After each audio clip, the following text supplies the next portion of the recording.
Setiap tahun, jutaan umat muslim dari seluruh dunia berkumpul di Tanah Suci untuk menjalankan rukun Islam kelima. Suasana di sana sangat luar biasa. Suhu yang bisa mencapai lebih dari 45 derajat, kerumunan manusia yang bergerak tanpa henti, serta jadwal ibadah yang padat dan penuh tantangan. Di tengah kondisi seperti itu, setiap langkah yang dilakukan jemaah bukan hanya tentang perjalanan fisik, tetapi juga perjalanan spiritual yang sangat menentukan kesempurnaan ibadah haji. Namun kenyataannya, masih banyak jemaah yang tergelincir pada hal-hal sepele yang sebenarnya bisa dihindari. Ada yang terkena denda karena pelanggaran ihram, ada yang kelelahan hingga tidak mampu mengikuti rangkaian ibadah, bahkan ada yang kehilangan rombongan karena tidak memahami alur perjalanan.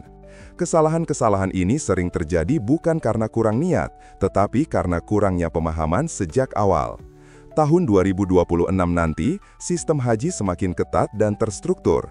Perubahan alur keberangkatan, pembagian gelombang, hingga penegakan aturan saat puncak haji membuat setiap jemaah harus benar-benar siap, baik fisik maupun mental.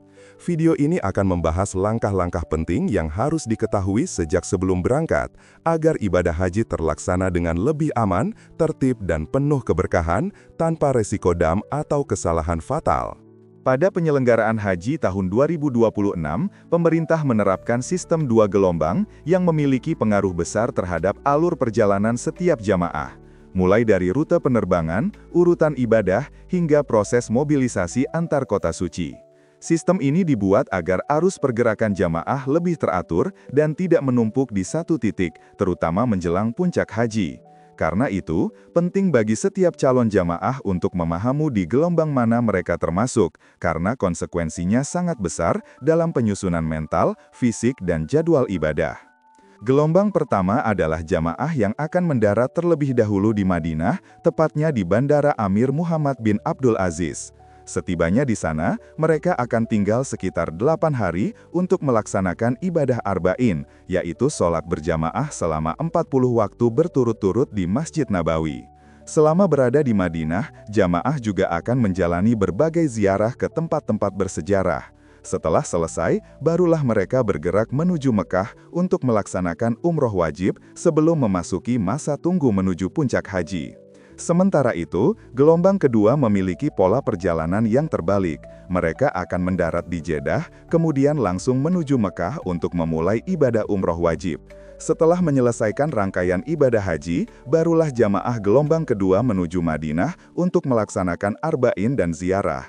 Pola ini membuat jamaah gelombang kedua memiliki ritme ibadah yang lebih padat di awal. Dengan memahami sistem gelombang ini, jemaah dapat menyesuaikan persiapan fisik, pola ibadah, dan strategi mengatur energi agar perjalanan haji berjalan lebih lancar. Sebelum para jemaah haji berangkat menuju Tanah Suci, mereka harus melalui rangkaian proses penting di embarkasi Indonesia. Tahapan ini dirancang untuk memastikan seluruh jemaah dalam kondisi sehat, aman, dan siap menjalankan ibadah haji yang panjang serta melelahkan. Proses pertama adalah pemeriksaan kesehatan menyeluruh, meliputi pengecekan tensi, gula darah, riwayat penyakit, hingga penilaian kelayakan terbang. Bagi jemaah dengan kondisi tertentu, dokter akan memberikan arahan khusus agar mereka tetap aman selama perjalanan dan saat puncak haji. Untuk wanita usia subur, dilakukan tes kehamilan. Jika hasilnya positif, keberangkatan ditunda demi menjaga keselamatan ibu dan janin karena perjalanan haji mengandung risiko fisik yang cukup berat. Setelah pemeriksaan, jemaah akan melewati sistem X-ray koper dan fast track, di mana seluruh barang bawaan diperiksa ketat di Indonesia. Sistem ini membuat koper tidak lagi dibongkar ulang di Bandara Saudi, sehingga jemaah bisa langsung menuju bus tanpa antre panjang. Di embarkasi juga dilakukan pembagian gelang identitas, pengarahan dari petugas kloter, pengecekan dokumen, serta proses masuk asrama haji untuk karantina singkat. Semua tahap ini memastikan keberangkatan lebih tertib, aman, dan terkoordinasi dengan baik sebelum jamaah benar-benar terbang menuju Tanah Suci. Setibanya di Madinah, jamaah gelombang pertama akan menjalani masa tinggal sekitar 8 hari yang penuh ibadah dan ketenangan. Fokus utama selama berada di kota ini adalah melaksanakan arba'in, yaitu sholat berjamaah selama 40 waktu berturut-turut di Masjid Nabawi.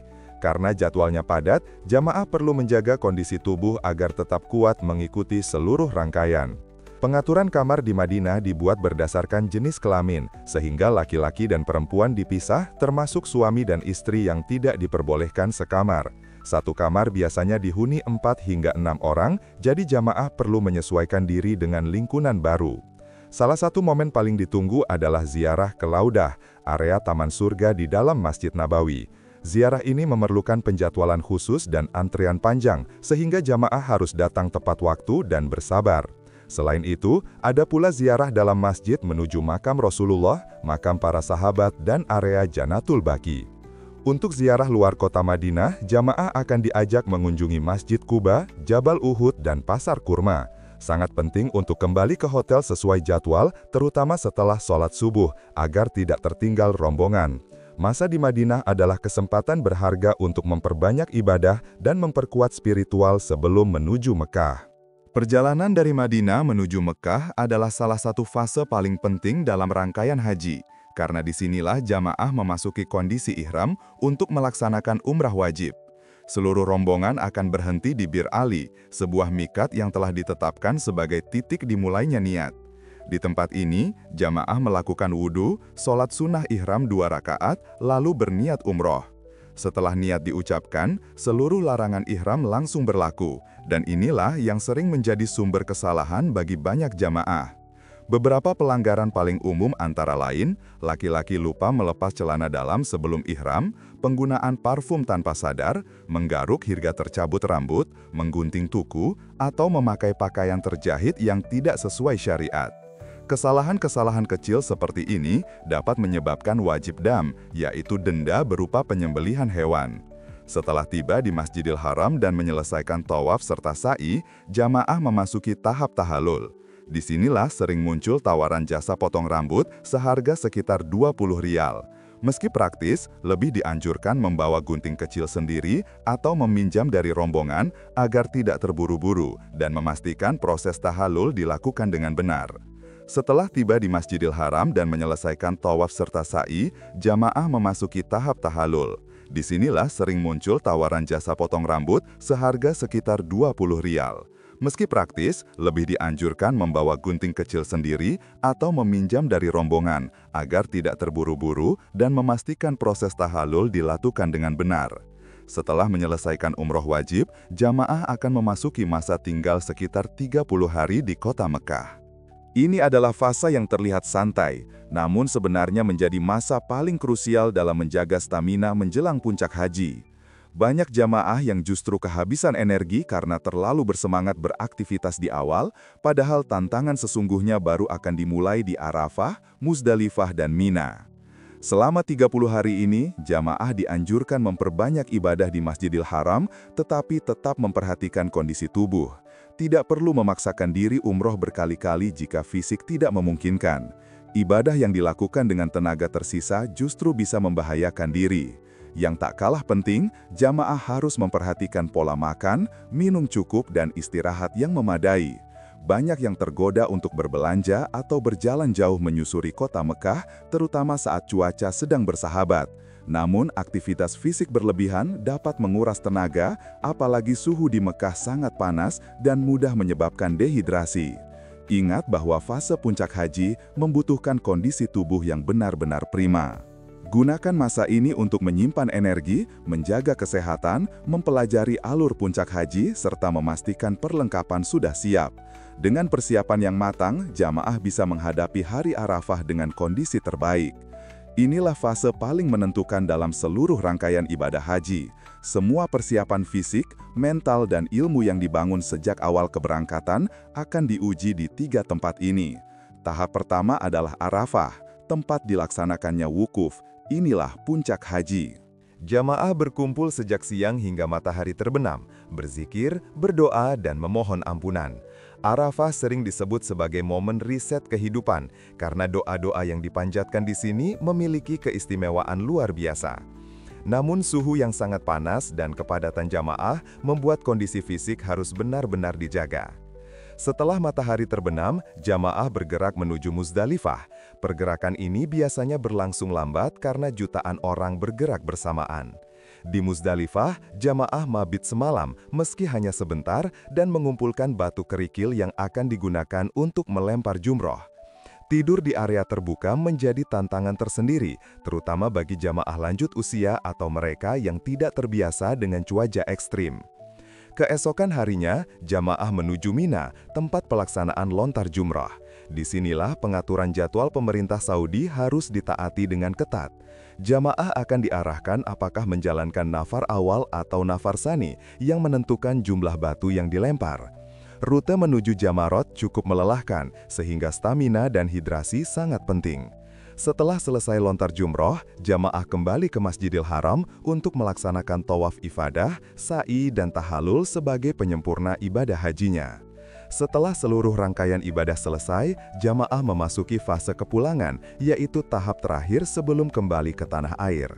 Pada fase ini, alur perjalanan sudah diatur secara terstruktur sesuai pembagian gelombang keberangkatan awal. Jamaah gelombang pertama, yang saat berangkat mendarat di Madinah, akan kembali ke Indonesia melalui Bandara Internasional King Abdul Aziz di Jeddah.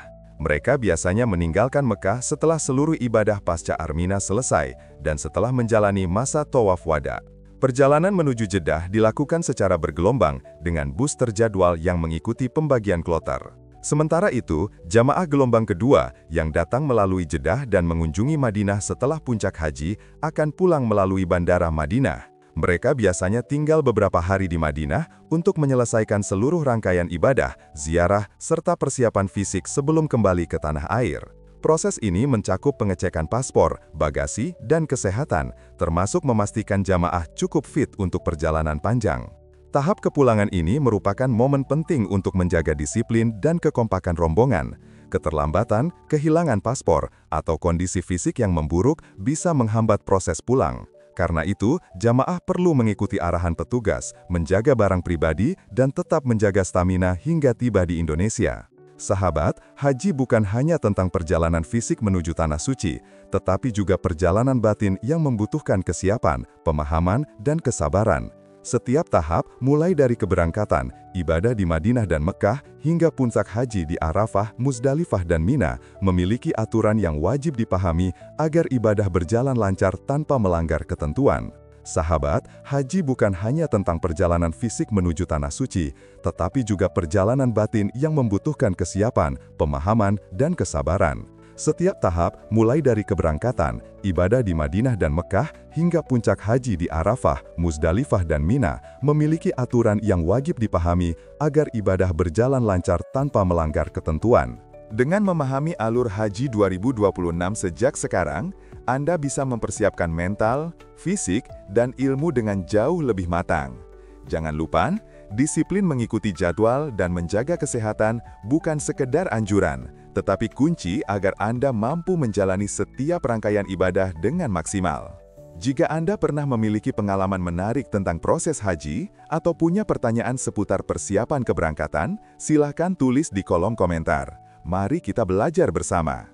Dan jangan lupa untuk subscribe agar tidak ketinggalan informasi penting seputar haji berikutnya. Semoga perjalanan Anda menuju Baitullah dimudahkan.